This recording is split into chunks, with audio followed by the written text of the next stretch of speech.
Hey everyone, it's Maria and I'm doing the mid-year book Freakout tag. It was created by Read Like Wildfire and it's been on everybody's channel.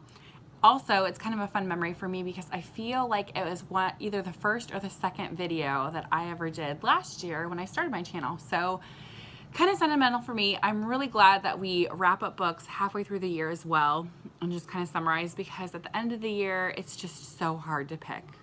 It was already hard enough to pick for these, so I might do a couple honorable mentions depending on how I feel, but I always have a hard time narrowing it down to one. You guys know that. So first question is, what is the best fiction that you read this year? And I think I'm going to go with Nutshell by Ian McEwan. I do not have a hard copy of this because I got it from the library, of course. But Nutshell is a Hamlet retelling told from the perspective of an unborn child that's still in utero. And I thought that was just so different, and I loved his writing. It was delicious to hear all the different descriptions of what life would be like if we couldn't see and we never had lived before. It was just really interesting. Very short book, but I really appreciated it, and I will probably be picking up some more Ian McEwan at some point in the future because it was just a fun read. And I just kept turning the pages because I wanted to know what happened and if they died and all that stuff. So yeah, Hamlet, the dad dies. You guys know that, I think, because it's Hamlet. But all right, number 2, what is the best nonfiction you read? This was, again, really, really hard, but I finally decided to say that is Men We Reaped by Jesmyn Ward. My buddy read this when I read it, which was so awesome to actually get somebody else's perspective on it as well. But Men We Reaped made me cry so much. Broke my heart because it is a memoir of her growing up years. About between 4 to 5 years, I think she said she lost 5 men that were really important to her. She is African American living in the Deep South around New Orleans. I think one of her other memoirs actually covers Katrina. But listening to her talk about the 5 men that she cared about and how they died and why race was responsible for a lot of their deaths and a lot of the problems with their lives was just heartbreaking. It was very honest. Her descriptions are very graphic. So just if you need to know that, there are some drug references that were really heavy. But the way she described their hard living and their hard deaths were gut-wrenching and life-changing. So Men We Reaped by Jesmyn Ward. It was a hard choice, but I picked that one. Number 3, best sequel. And I think I'm going to go with another one that I got from the library. Sorry, guys. Blood for Blood by Ryan Groudon. This is a YA follow-up to Wolf by Wolf, which I've done videos on, and I can link that underneath. But Blood for Blood and Wolf by Wolf is an alternate history in which case the Nazis won World War II. And there's a little bit of sci-fi in there because there was a woman, well, a young woman, who became a shapeshifter, and she's tasked with assassinating Hitler. And that's all I want to tell you because I want you to really enjoy it. But it was really, really fun duo of books. It had a lot of depth to it, regardless of how you feel about YA. I thought it was really well done, riveting. I didn't want to put it down. So Blood for Blood by Ryan Groudon. Number 4, the new releases that you are anticipating. And honestly, I have been stuck going through my backlist of all the ones that I haven't gotten to yet, that I have not even paid attention to what's coming out. But I will say that I am very excited about Shalom Sisters coming out. It is a book that I've already read. I'm on the launch team for it. And I'm excited about getting a hard copy in my hands so I can mark it up because I prefer that better. But Shalom Sisters is a book about living in a wholehearted way in a broken-hearted world. And it was an honest book. It's kind of a little bit of memoir mixed in, but there's so many practical steps on living in peace and trying to foster community and reconciliation between severed groups, which I think is so important right now. And I just really appreciated it. So I'm going to go ahead and say that one, even though I've already read it. I will be rereading it again and marking it up. So Shalom, sisters. Number 5, the biggest disappointment. Yeah, this one is one I just read, actually, and I'm probably gonna get some flack on it, but it was Bird Box by Josh I'll write his last name. I wrote all messy down below. But Bird Box is a thriller. It's a suspense thriller, kind of post-apocalyptic. There is something that is attacking people and making them going, well, not attacking. They're making them go crazy whenever they see it. And so it's about this group, and it's specifically this one woman who is trying to escape, and she has 2 children. It goes back and forth in time between when it started and 4 years later when these 2 kids that she's trying to take care of are 4 years old, and they're trying to escape whatever is making people crazy and killing themselves. I expected more of this. I needed more conclusion than it gave, and that just, I don't mind some vague mystery left, but there was so much left that I was just left like, what just happened? And I can't believe I just had higher hopes. So it was very good about making me turn the page and trying to figure out what's happening, but it left me with way more questions, and yeah, so that was my biggest disappointment. Sorry. And I added in a question here. What was the best read aloud that you've done this year? And I picked Mr. Popper's Penguins by Richard and Florence Atwater. If you've seen the movie, the book is completely different. While I like the movie, the book is so good. It was written in the 30s, which you never know how a children's book is going to be when it's written in the 30s, if it's going to engage kids or not. But this was so funny. I laughed out loud so many times. We did lots of drawings on it and comics that we made up about it, and it was just so fun. So if you even need a laugh and you're a grown-up, Mr. Popper's Penguins is really funny, and it'd be a quick read unless you're reading out loud, in which case it might take a week or 2, but yes, best read aloud. Number 6, the best surprise of the year, and this one, sorry, is Ken Follett, Fall of Giants. I still have to read the other 2 in the Century Trilogy. As some of you might know, I'm working on reading bigger, fatter books this year, and this was the longest book I've ever read. It was about 1,100 pages, and it was great. The Century Trilogy takes several families across the world and tells the story of basically 1910 to, I think, the Cold War era.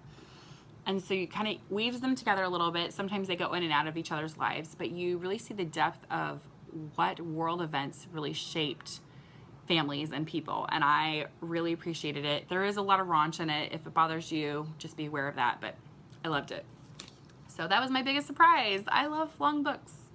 Look at that. Number 7, the best debut novel, and this is actually her only novel. I don't know if she's going to do another one or not, because this one is kind of a passion project of hers. This is Oil and Marble by Stephanie Story. I did do a gushing review on this, which I will link below. But this is, if you like historical fiction or art history or Italy, this is your book. This was just, I wasn't sure how I was going to take it, because sometimes I get a little nervous about, well, number 1, books on things that I love. I don't want to be let down. And this tells the story. I did not realize that the David and Mona Lisa by Da Vinci and Michelangelo were created in Florence within the same 4-year time frame. And so this kind of goes back and forth between Michelangelo and Leonardo as they're creating, and tells the story. It's very well researched. Stephanie Story is an art history buff and actually had done a pilgrimage to go see all the Michelangelo sites in Italy. I loved this book, and I probably loved it because I love the art and the artists in Italy. But the descriptions and the history behind it, I really loved it. So that is the best debut. I don't know if she'll write anything else, because I know that she specifically wrote it because of the art history connection, but I would love it if she did, because it was well written. Number 8, Fictional Crush. This one, I don't normally do fictional crushes because they're fictional, but this year I had one. So, and last year I did too. Mark Watney was mine last year. I don't know if it would work out in real life, Plus, I really do enjoy my husband quite a bit. But Jamie from Outlander, yeah, while I would not appreciate living back then, he has some great lines. I don't agree with some of the choices. I understand why he does them culturally, obviously. It was just how husbands and wives worked back then. But I appreciate his open-mindedness. I love his sass.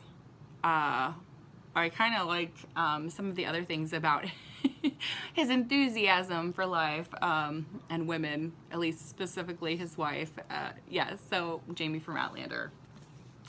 Number 9, favorite fictional characters. I'm actually going to pick Claire, same thing from Outlander, because she doesn't take it from anybody, and she's very smart and very adaptable and very skilled. I just really appreciate her.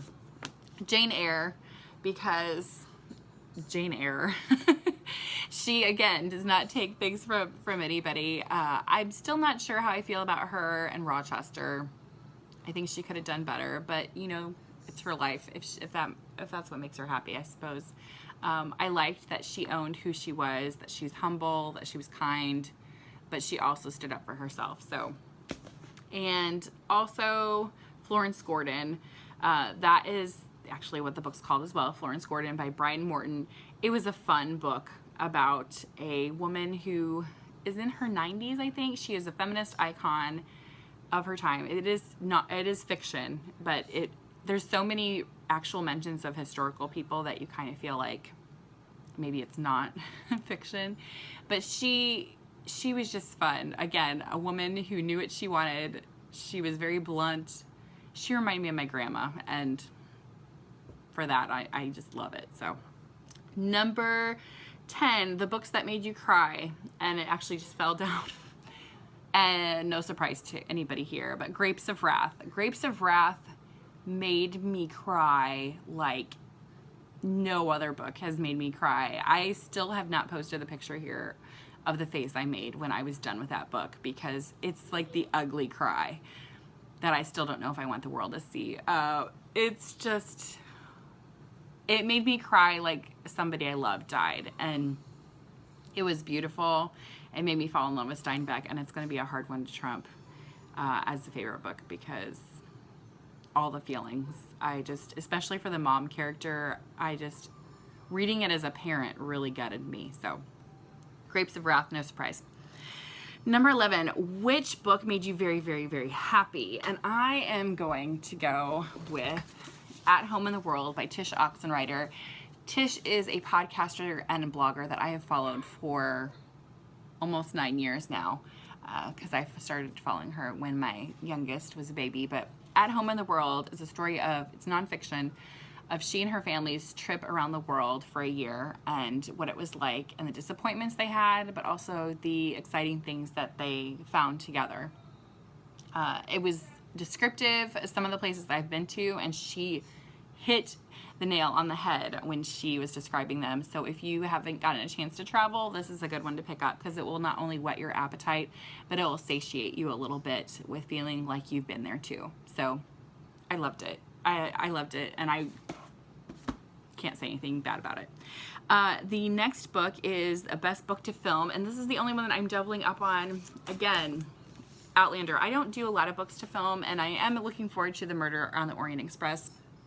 Sorry, Steve.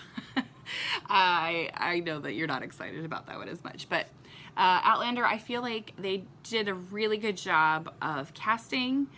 I know that they did a great job of scenery. My parents actually went on an Outlander themed tour a couple weeks ago in Scotland.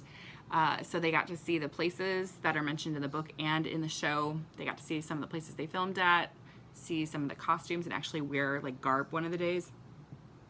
So yes, I'm kind of falling hard. Not as hard as my mom. She really, really has fangirled over this, and it's fun to watch. But Outlander, if you've not seen, or if you've read the books, watch the show, or watch the show and get into the books, that's fine too. So yeah, Outlander is a good one.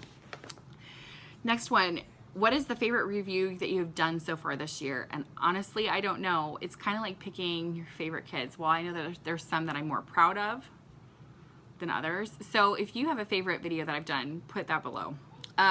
Number 14, the best art in a book that you've gotten this year. And while Emily Carr's Sister and I in Alaska was great, I don't own it. I got it from the library. So I'm gonna go ahead and say this version of Midsummer Night's Dream, which is illustrated by Kevin Madison. It's just beautiful. Look at that. That's Bottom and Puck and Titania, and it's the full play written out. But I found it at Half Price Books last month, and I just love it. It's so pretty. It's just so pretty. It's so pretty. I love it. Number 15, books that I still need to read this year, and this is my last question. So many books. I'm still working on reading all of the big fat books, but the ones that I'm specifically working on for sure, I want to work on finishing Outlander, the series. I want to get to East of Eden, and I know some people have said that they might buddy read with this, so I will figure that out soon. We'll probably just do a Goodreads group unless there's one person who wants to do Voxer. Guns, Germs, and Steel, and this got the most from everybody wanting to do a read of this. So I am trying to figure out if we should do a Goodreads book club about it, or if there's a way to do Voxer group messaging. So if you know that and you are interested in the Guns, Germs, and Steel, let me know, because I know this is the one that most people said they wanted to buddy read. Mists of Avalon is one of the 500 plus pages that I really want to get to, as well as Team of Rivals. This buddy, I had it first an ebook, then I got it on hardcover. My husband's read it, and it's just so scary to me because of the length, but I'm doing it this year because I've owned this in some format for about 8 years, and that's ridiculous. So those are the ones that I absolutely want to get to. There's so many more. I would love to hear what your favorite book of the year so far has been, or which books, because who can pick one? And let me know in the comments if you have a favorite review that I've done this year. That'd be fun. As well as if you know about the Guns, Germs, and Steel, what preference would you prefer for formatting a book club? So I think that is all. I have read 65 books so far this year, which is pretty good. It's not as many as I would have liked, but it's still pretty good. So I will talk to you all later. Have a great day. Bye.